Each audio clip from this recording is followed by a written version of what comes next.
Good morning, everyone, and welcome to Zurich's news conference, Epicenter, Pacific Northwest. I'm Mike Kerner, the CEO of Zurich's Global Corporate in North America, and today, and I think in a quite timely fashion, we're going to be discussing the earthquake risk in the Pacific Northwest in light of the recent activity in Japan, New Zealand, and in Chile. I think that this is a very timely topic to discuss. And we're going to also focus on the implications that earthquakes have to risk managers, what they need to know about earthquakes, and how they need to prepare for earthquakes as part of their risk management program. I'm pleased to have a distinguished panel of guests with me today who will speak about these topics. On my right, we have Dr. Brent Ward. Dr. Ward is an associate professor in the Earth Sciences Department at Simon Fraser University. His research focuses on the last 2 million years of Earth's history and entails reconstructing glacial histories and paleo environments and studying natural hazards. One of the courses he teaches focuses on natural hazards and how to mitigate their effects. And Dr. Ward will be providing us the scientific background of the geological attributes of the Pacific Northwest. On my immediate left is Mike Foley. Mike is the CEO of Zurich's North America Commercial Division. He's based in Schaumburg, Illinois, and he will be discussing insured exposures on the Ring of Fire and the impact on rate and pricing. And last, on my far left, is Dr. Ron Meyer. Dr. Meyer is CEO of Zurich's World Travel Protection. He's based in Toronto, and he will be outlining some of Zurich's new insights into earthquake risk management. So without further ado, I'll turn it over to Dr. Ward. Thanks, Mike. So I'm going to give a bit of a geologic perspective on what we're going to be talking about today. So I'll give you sort of the geologic setting for the Pacific Northwest. We'll talk about the different types of earthquakes that we get here and their probability. And then I'll briefly go over some of the hazards that have relevance to us here in the Pacific Northwest. So we're presently on the Pacific Ring of Fire. It's an area where we get a large proportion of earthquakes and volcanoes because it encompasses a boundary between different plates in the Earth's crust. So zooming in to where we are, you can see that along the west coast of North America, we have a boundary between the Pacific and the Juan de Fuca Plate and the North American Plate. And in the area where we are right now, from Northern California all the way to just south of Haida Gwaii, is a subduction zone where the Juan de Fuca Plate is going underneath North America.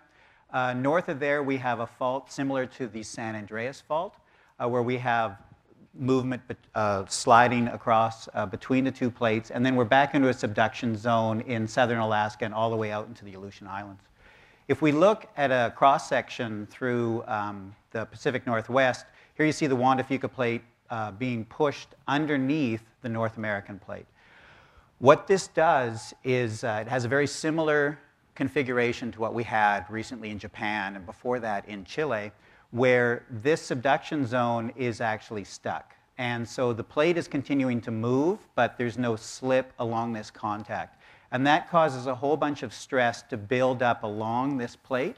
And eventually, that stress is released by a rupture along that surface that releases large amounts of energy. And we get an earthquake in approximately a 9, sometimes even a 9.5 magnitude. So that would affect a very large area of the Pacific Northwest. The last time this happened was on January 29th in the year 1700, about 9:30 at night. Looking at the geologic evidence, we know that these things happen anywhere from 300 years to every 1,200 years. So on average, it's every 500 to 600 years. So we don't know when the next one's going to be. But it could be anywhere. It could happen tomorrow, or it could happen in 200 or 300 or 400 years. So it's a very hard event to plan for. But when it happens, it's going to be bad. What I think is of more concern is the second type of earthquake we have, which is what's called crustal earthquakes. And these occur in the North American Plate. And it's because of stresses built up by this subduction zone, and we get fractures occurring in this plate. We generally get earthquakes in around the 7 magnitude. And so just to put that in perspective, the Kobe earthquake was a 7. It was in 1995, killed over 5,000 people, and caused, I think, $100 billion in damage. And that earthquake is very similar to the earthquake that happened in 1946 in central Vancouver Island, about 7.2 on the Richter scale. If we had one of those crustal earthquakes near one of our population centers, such as Victoria, Vancouver, or Seattle, that would be a very significant event. And I think because these happen in the tens of years, it's much more of a likely probability. The third type of earthquake happens in the subducting plate, and those are deeper, and those are more likely to, because they're deeper, they don't have as much effect. So that's the tectonic configuration. In terms of the hazards, tsunamis are something that's in the news right now because of the Japanese event as well as the previous event in Indonesia. That happens because we have movement along the plate. It displaces water and causes a huge wave. In terms of this area, the wave would have its greatest effect on the west coast of Vancouver Island. And although it would be extremely terrible in towns like Tofino and Port Alberni, not as much population lives there as happened in Indonesia or Japan. By the time the wave gets around to Vancouver, it's probably only going to be 1 to 2 meters high, less of an impact. Ground shaking is an issue that happens with all earthquakes. It's not the earthquake that kills people, it's actually the buildings. Engineers have done a very good job increasing survivability, but these buildings are still damaged. And the bigger concern here in the Lower Mainland is liquefaction, and that causes buildings to sink, and it's very common in water-saturated sands. The Christchurch earthquake, you saw lots of evidence for this, and if we look at the local configuration, these are areas where there could be liquefaction problems in the sediment. Fire is another issue. The San Francisco Great Fire was actually triggered by an earthquake. And then the last thing I'm going to talk about is landslides.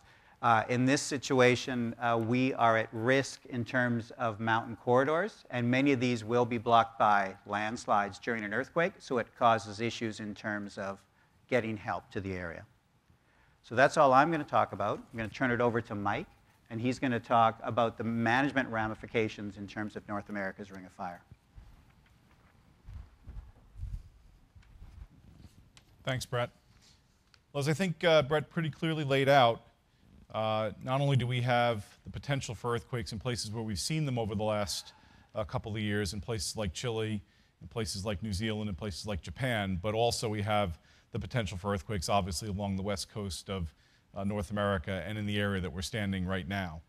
So in this context of having this exposure, the question is, what is it that risk managers need to focus on and do about it? And the first thing I want to just point out very briefly is just a quick overview of what we think happened in Japan. So we have a 9.1 magnitude earthquake off the shore. We certainly have seen all the pictures of the shake damage, the tsunami damage. Believe that economic losses could exceed $300 billion from this event. Insured losses have been estimated as high as $35 billion US dollars associated with the Japanese earthquake that occurred in March. Over 13,000 deaths, hundreds of injuries or thousands of injuries, over 14,000 people still missing, and 500,000 people displaced. The quake was so powerful as to actually cause the Japan coast to shift by 8 feet. And there was a modest shift actually in the Earth's axis as a result of this event. So it's a very, very powerful release of energy. Over 200,000 buildings destroyed, and the impact from that one alone actually was quite broad because the tsunami which reached the west coast did damage to places like Hawaii and the west coast of the US, and actually an individual died in Oregon as a result of the tsunami hitting the coast there. So what do risk managers need to know regarding their exposures? And I think we would group the thinking on the exposures into 3 categories here: people exposures, property exposures, and business resilience exposures. And on the people side, you have what I sort of think of as the relatively obvious things like life, loss of life, life insurance needed to be in place to take care of that, accident and health, disability, those kinds of things. And of course, workers' compensation, because when injuries occur at the workplace, they're covered by the workers' compensation system.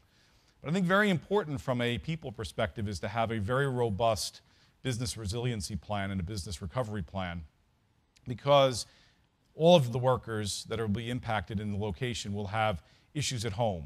They'll have issues where they need to recover from those things, and they'll need to be assisted in order to come back to help the business recover.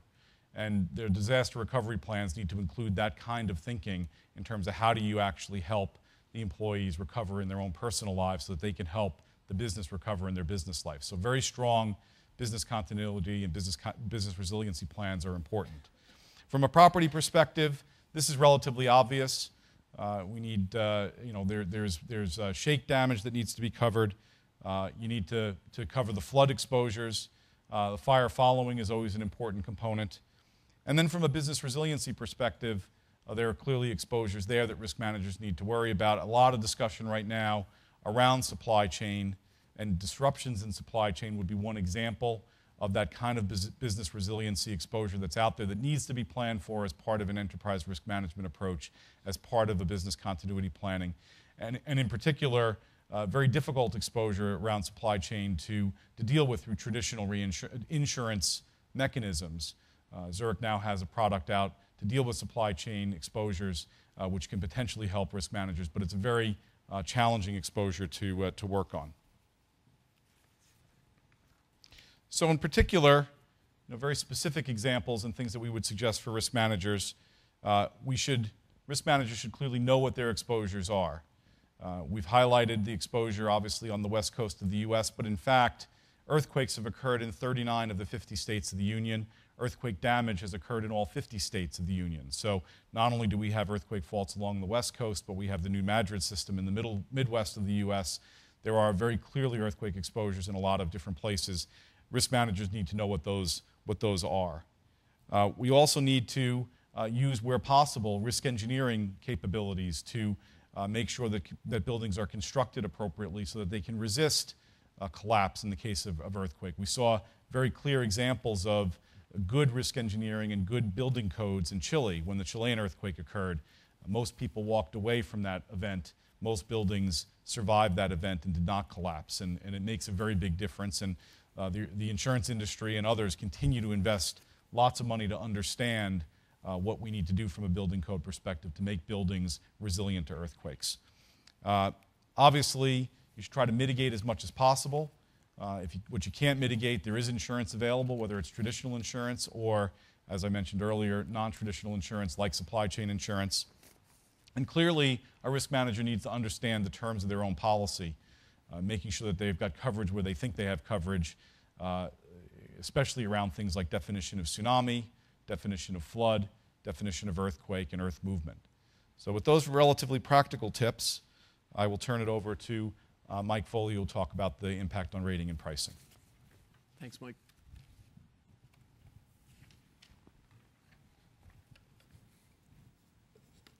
So I'm going to talk about the Ring of Fire, but also step back a little bit more broadly and just look at what's happening with natural disasters in general in the U.S. So this chart shows the average number of natural disasters in the U.S. over time, and what we can see is in the last time, 5-year period from 2006 to 2010, it's been significantly higher than any other time in the last 30 years. So while we have the dynamic of the Ring of Fire, we're also looking more broadly and seeing an increased frequency of natural disasters in general.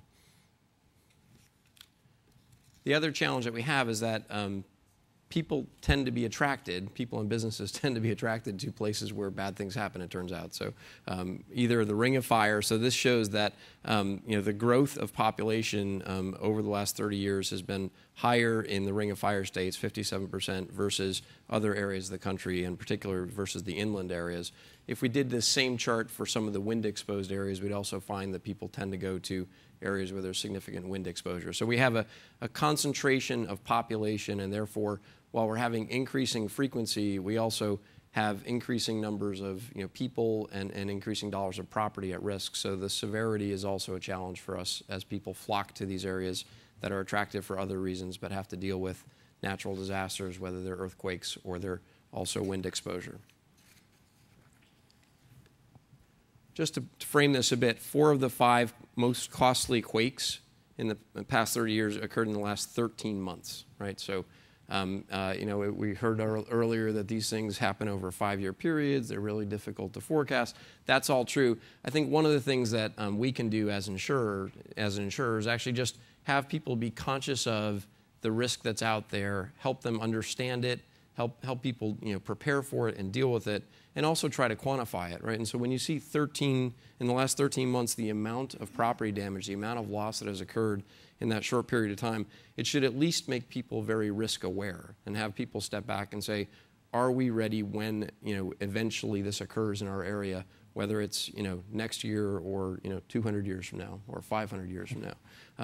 I can't deal in 500-year increments because I'm kind of dealing with next quarter's rate, right? But I think in general, the thing that we would hope people take away from it is these types of catastrophes do occur. They are occurring, and they appear to be occurring more frequently. We have no reason to intentionally, we don't know how to predict what comes next, but people should at least be risk aware.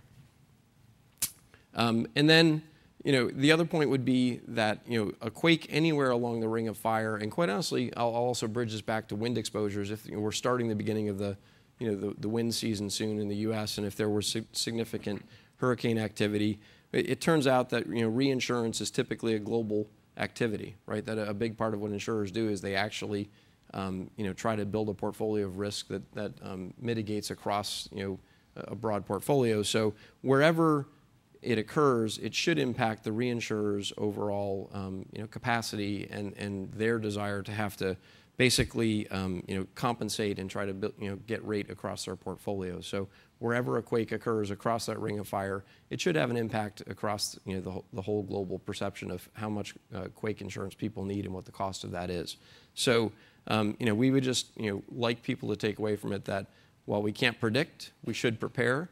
There's a global market for risk, and that wherever it occurs across the world, we would expect it to have impacts on rates and prices. So we'd expect to see a normalization or an attempt to capture rate in the quake book for reinsurers overall, and for anyone who's insuring it locally as well. And then we'd also expect, as we come into the wind season, that people may be thinking of that fairly consciously as well. I'd also even just come back to the storms that occurred just recently across the south for the U.S., where in fact the number of tornadoes that have hit in the month of April was higher than any other time that I think we've seen on record, right? So the frequency of storms and clearly the severity, even in that dynamic, was very strong. So risk aware, prepared for it, and a realization that there is a risk out there that has to be either taken on the individual corporate balance sheet or bought in the open marketplace. And with that, I'll pass it to Ron Meyer.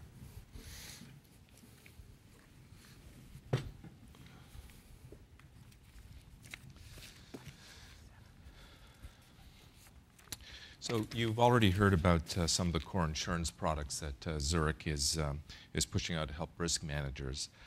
In addition to these products, today we're releasing some new tools and resources created specifically to help risk managers prepare for earthquakes, as well as other types of natural disasters. You can find many of these on actually the natural disaster website, where you can find some of this information is www.zurich.com/natural disasters. We're also releasing an earthquake risk management action plan titled "Are You Ready for the Big One?" And we've also created a Zurich Alert Twitter handle. I'd like to take a few minutes to go over some of these items with you. So again, you can find the website at www.zurich.com/natural disasters. On the site, you'll find information and plans to help risk managers prepare for all types of natural disasters. There are specific sections devoted to information for earthquake, windstorm, flood, and winter storms. And you'll also find information about Zurich Claims Reporting Services. For us, every customer claim is an opportunity to interact with the customer, truly deliver when it matters, and really to differentiate the customer service experience. So to continue our focus on preparing for earthquakes, you'll find tips on how to prepare before, during, and after an earthquake.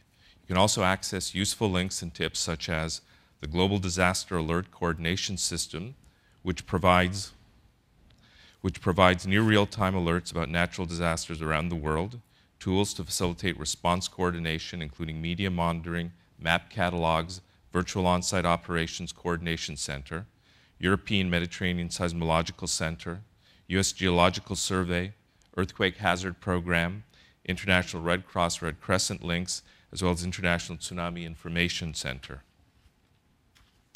In addition to the websites, we've created an action plan, a Twitter handle, providing a trial of Nomads, which is a new mobile Zurich help point. Our earthquake risk management action plan is titled, Are You Ready for the Next Big One? The action plan includes earthquake risk management toolkit, which includes 3 phases to begin development of a comprehensive business continuity plan, coverage questions to ask your broker, an employee protection checklist that covers what to do before, during, and after an earthquake, a list of questions to help you understand the risks to your operations if they are located in the seismic zone, and a supply chain health check, a list of Zurich resources to help risk managers manage risk from catastrophes. When a disaster hits, receiving up-to-date information and communications are key points. So we've created a new Zurich Alert Twitter handle. This handle will provide near real-time alerts about natural disasters around the world from sources like FEMA, USGS, International Federation of Red Cross, Red Crescent, and societies to its followers. We're also going to be offering a trial of Nomads.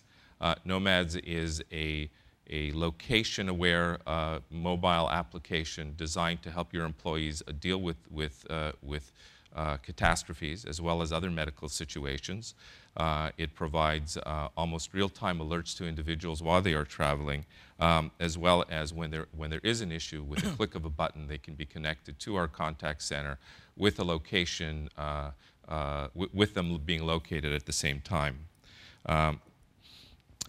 So all the resources mentioned in this news conference, including Zurich Earthquakes Risk Management Action Plan, and are posted on zurichna.com/media. Then click on to the Zurich at RIMS 2011.